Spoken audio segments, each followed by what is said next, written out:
Here's the actual question. Okay. All right.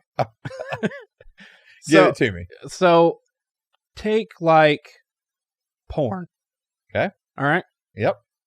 Would you like to see porn under the law be illegal for people to make? To make. I would like to see pornography as I would like to begin to see specific laws and guidelines within pornography to protect people. In other words, here's what I'm saying is, I'm not saying do away with the creation of pornography. Okay. Okay? Am I for pornography? No. Okay. Do I want my kids watching pornography? No. Do I want our church members watching pornography? No. Okay? That's my own personal belief. Right? If people want to make pornography and it is a safe environment for everybody, and that's what they want to do, that's on them, right? That's part of being a free country. Okay? The issue for me is when sites like Pornhub and others have no checks, no balances, and have allowed child pornography and videos uploaded that are involved with human and sex trafficking, that becomes the issue for me. Okay, so forget that issue then. Okay. Abortion.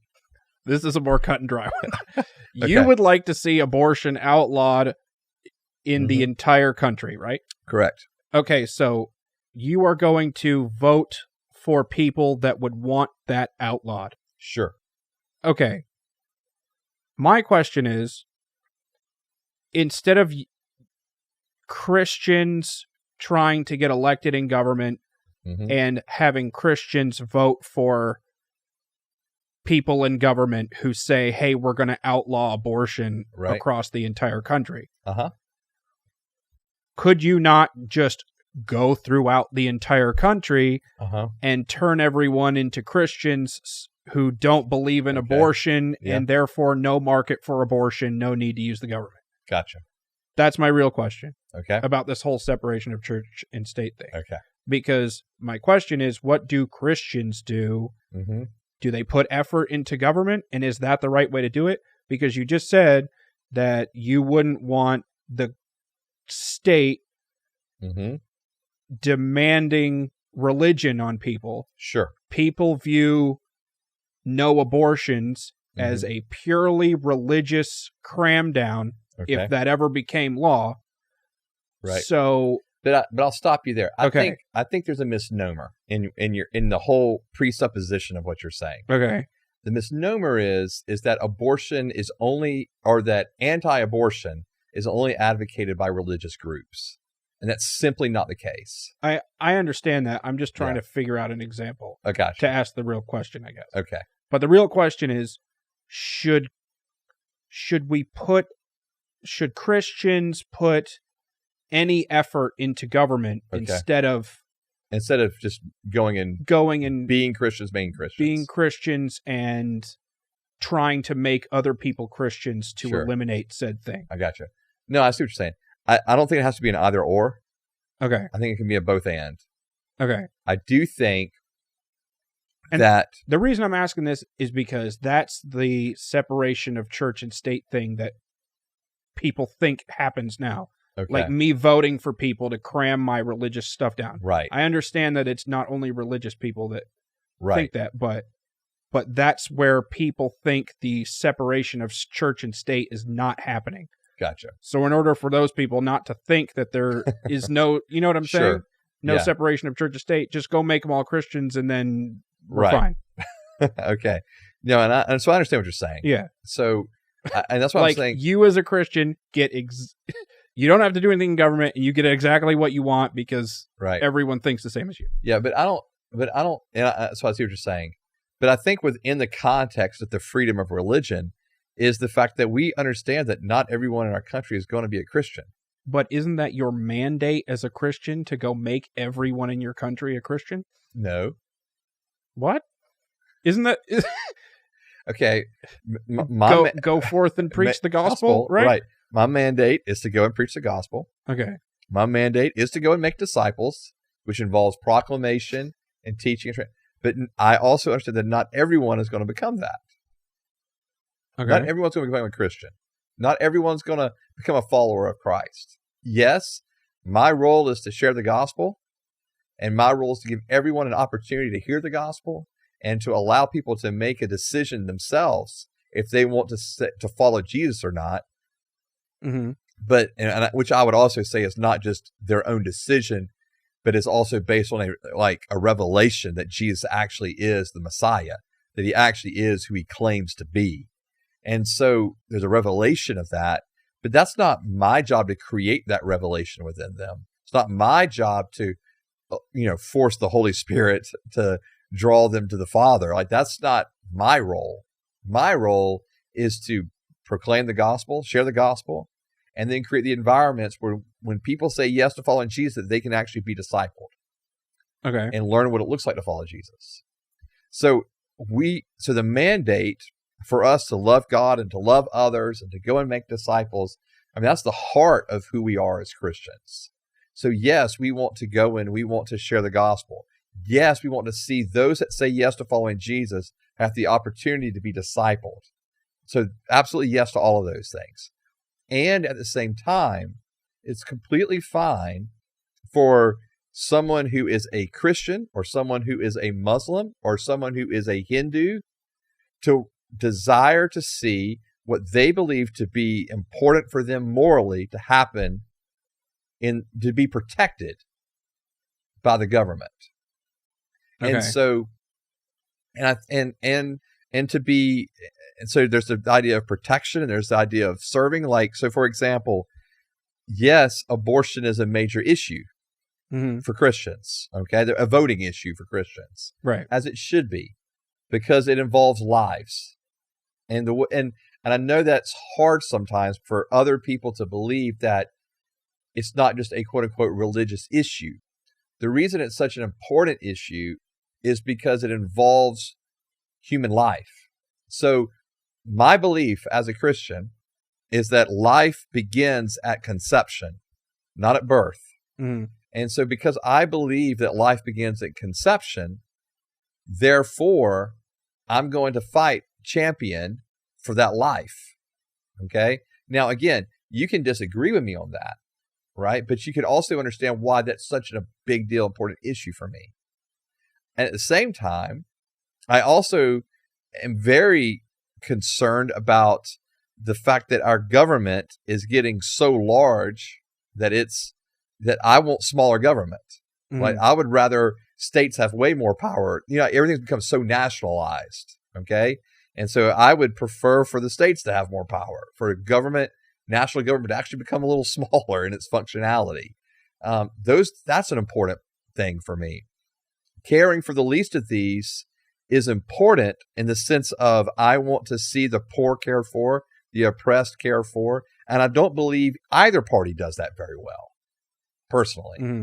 And so I don't think there's a party for the poor, for example, because it's not good enough to simply just, and understand that one party is kind of always, the Democratic Party is always seen as connected. It's because they don't vote. What? They don't vote. The poor? Yeah. Yeah. The homeless people don't vote. Well, I think that is true. That has been true to a degree. And I think it's changing. Mm-hmm. I think that's good that it's changing. But what I'm saying is too, that just because one party is fighting for welfare and for handouts and things like that, like, I don't know if that's necessarily helping poverty, is what I'm getting to. Because I think poverty is I think it's a big business for government on both sides. Mm-hmm. I think both sides are getting wealthy, if you were, off of poverty. And so would I like to see government actually do things on a more grassroots level it's like backing it up several stages to help people get out of the cycle of poverty? Yeah, I would. And so there's a lot of issues that are important for me. But obviously, when we're talking about going back to the issue of abortion and about life, like that's always going to be a primary issue for me. If we began having discussions on the other end of life, not just the beginning of life, but the end of life. So when we start talking about like things like euthanasia, kill them. I'm just as passionate about that as I am for the abortion. I want there to be an honoring of the sanctity of life from the time of conception to the time of death. And so for me, that is, yes, that's the abortion. Yes, that's the caring for people through the course of their life. Yes, that's protecting them and guarding them and ensuring that we have that our country itself is protected. Right? That's a big role of the government, and all the way up through through death. And so I would, the same way that I'm fighting against abortion, I would fight against. We must protect death all the way till death. Protect life all the way through death. I don't want there to be abortion, and I don't want there to be euthanasia. Okay, and I think we have to value the sanctity of life from conception to death. And so for me, I want candidates that will stand on that platform. Okay, even though I fully and completely realize that those candidates themselves may have no even interest really in those platform issues. Am I getting to the heart of the question you're asking?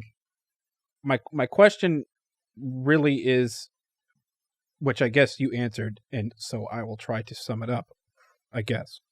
But if I vote with my religious beliefs in mind, that should be okay. Those may be the most important things for an individual.